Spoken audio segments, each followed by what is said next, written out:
What a cool piece of music equipment, guys. Welcome back. This is Eric here with the Guitarsenal. All right, I'm going to be playing around with a really cool piece of gear. It doesn't really need an introduction because these are probably one of the most famous tape delays on the entire planet. The Maestro Echoplex EP-3. My dad had one of these years ago, and he sold it to a gentleman named Glenn Phillips. And you guys may or may not be familiar with Glenn, but here in the Atlanta area, he's kind of a local guitar hero, and you know, a progressive prog rock guitarist. And he was a guitarist for the Hampton Grease Band, played with Bruce Hampton. Well, anyway, my dad used to, talk about how much he loved the EP-3, and this is not my dad's EP-3, but this is an EP-3, and they're really cool machines. They've got a great preamp in them. They are solid state. But despite being solid state, they've got a great sound to them. Probably one of the most famous uses of the EP-3 are guys like Jimmy Page, get that kind of crazy thing going on with Led Zeppelin.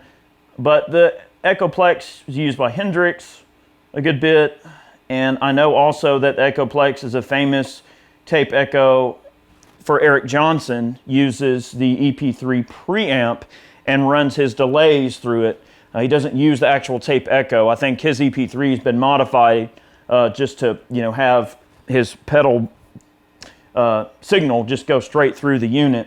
But these things have a really beautiful sounding preamp when the unit's on. So say if you just dial back to where you're barely getting just a little bit of slap back, all right, you'll get this really kind of warm fidelity. It really does sound nice, even when you're not using the echoes itself, right?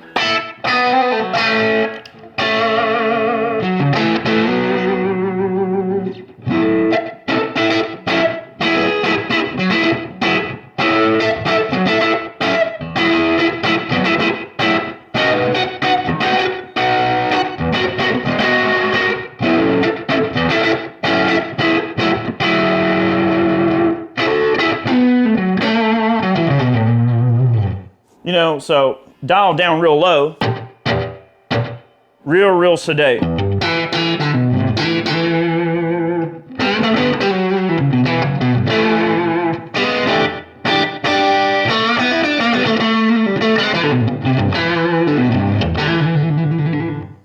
right, we'll play around with the controls. It's got a ton of sound on tap in terms of the amount of delay. We'll go ahead and bump it way up. So this slider controls the amount of delay, okay? And literally what this slider is doing, I'll pull the cover off. Heck, I can show you. What the slider is doing is it's moving the playback head across the tape, okay? So it's really neat. I'll show you.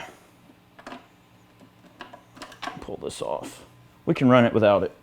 It uses basically like a little cartridge that you can see the tape is in, and the motor is pushing the tape across an erase head, a playback head. So the way these heads work is really cool. So you can see it literally just moves the playback head. So the shorter this distance is, you get a nice kind of like slap back.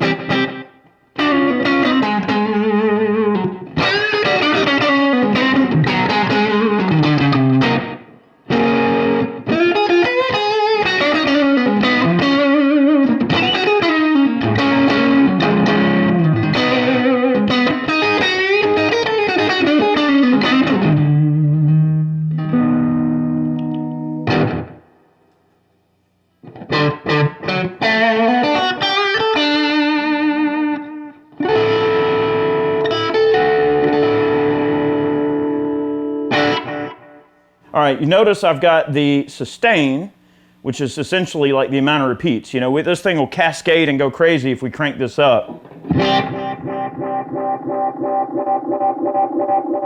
All right, we have that way up. This is actually the mix, okay, this control. So the volume, if you turn this way up, yeah, it's gonna push the front end of the amp, but it's also, you're gonna hear more of the wet signal than you are the dry signal. So it'll sound kind of like this.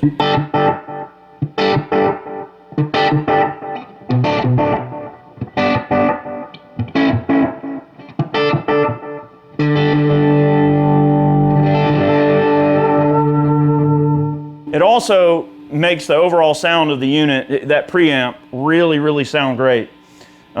This is such a great machine. Let's get into like the slapbacks in between, you know, 0 and 10.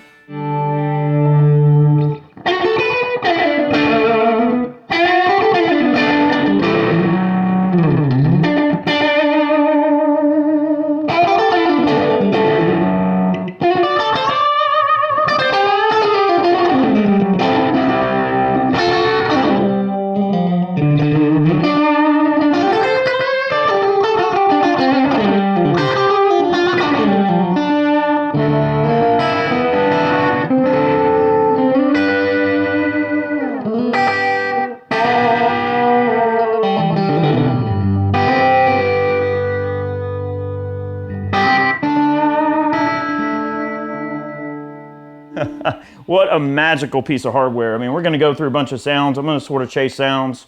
I find that on the lower end of the volume spectrum, you don't get so much of the preamp distortion or preamp boost there.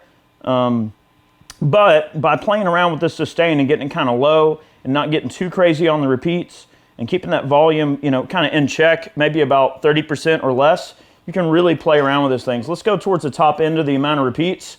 And this will get really spacey. I don't have a volume pedal here, but you can get some nice swells and things, get some really cool sounds there. Let's give this a listen. So this is gonna be on the top end.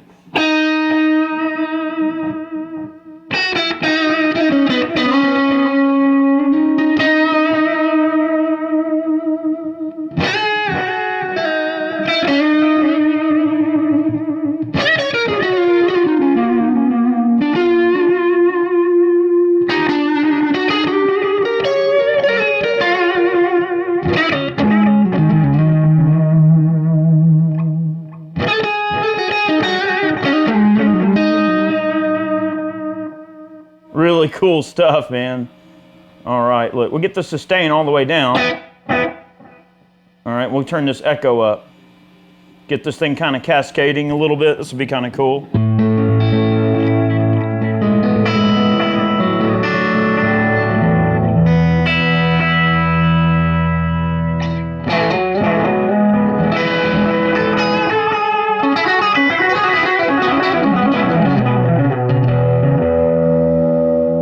So it's worth noting that that right there would be a 50% wet to dry ratio there on that. Okay. Let's see. So in this jack, you can actually put a foot switch to turn the unit on and off, which is handy. And you actually have a sound on sound. Now, I'm not going to try to demonstrate the sound on sound control on this unit.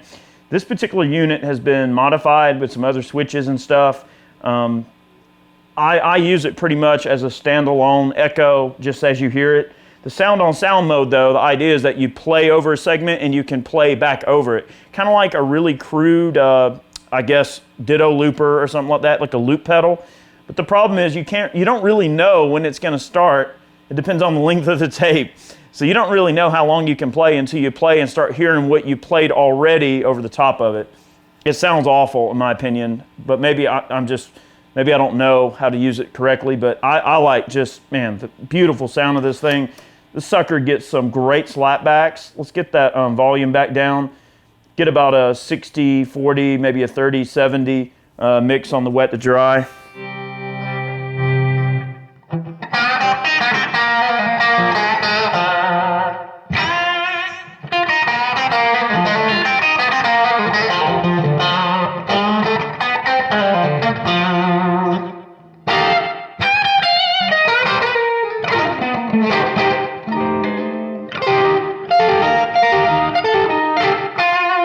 Yes.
Man, I love the slapbacks on the EP-3. This machine is absolutely the king of that type of sound, of getting those just beautiful slapbacks and getting into some of the spacey stuff too. This machine has so much flexibility. I'll demonstrate some of those kind of crazy sweeps. Now, getting into some more of the kind of psychedelic things that this machine can do and what makes a tape delay in general so cool is the way you can adjust these parameters. We can get that sustain crazy. So look, I'll put the echo about halfway up, okay? And I'll just let a chord ring, or I'll tell you what, maybe even just a note, right, on the neck pickup.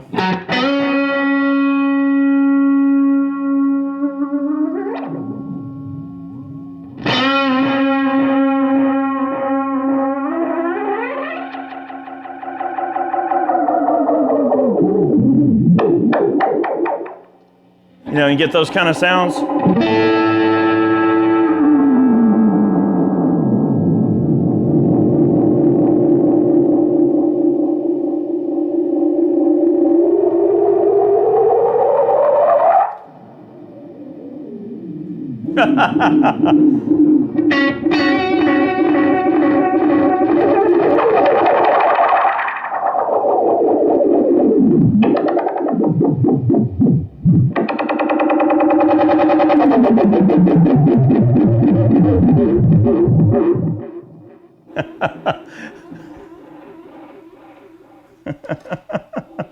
All right.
can do a lot of things. It can go kind of crazy. It can cascade. It can kind of feed back within each other, and you get these kind of blooming of notes. The note bloom is really, really beautiful on these things. I'm kind of noodling, trying to experiment, give you an idea of what the thing can do. It can get a lot of sound on tap. You can do a lot of fun things with it. The slider is really fun to play with to get some kind of experimental sounds and things like that. And as I said, this Joker is the absolute king of slapbacks. This is a great slapback machine. One thing I will say, on my particular unit, this slider is a little bit loose, especially in this area. So if you are going to use one of these, I'd probably recommend sitting it on something other than your amp that's vibrating. I've noticed that as the vibrations of the amplifier, if it's loud, this thing will shake and it can make the settings go out of adjustment a little bit. So I'd probably set it on something other than your amplifier if you're going to use it, especially live. But right there, just right under 10, just a little bit of sustain, a little bit of volume, get this just beautiful slapback. That's about where I like it. I've got a lot of tape machines, and I do prefer, the warmness of these old tape echoes. They sound really nice, and you can get a variety of sounds. Hopefully this gave you an idea what this machine can do. It can do a lot more, and depending on the rig, I'm using a super reverb, so I'm getting kind of this clean thing with a plexi pedal going in, so it's getting sort of that on the verge plexi sound, but you can totally, use some higher gain sounds too. They sound really great. So guys, thanks for watching. We hope you enjoyed this kind of quick demo on the EP-3. Maybe some of you are looking at them, want to know what they sound like. Hopefully this will give you an idea what they can do. All right, I got my little slapback sound dialed in. I'll make a little bit more racket, let you guys get back to your day. So have a good one, and we'll see you next time. Remember, we post every Friday here on Guitarsenal. Make sure you tune in. All right, I'm going to make a little bit more noise. All right, this should be kind of slap back here. Oh, yeah.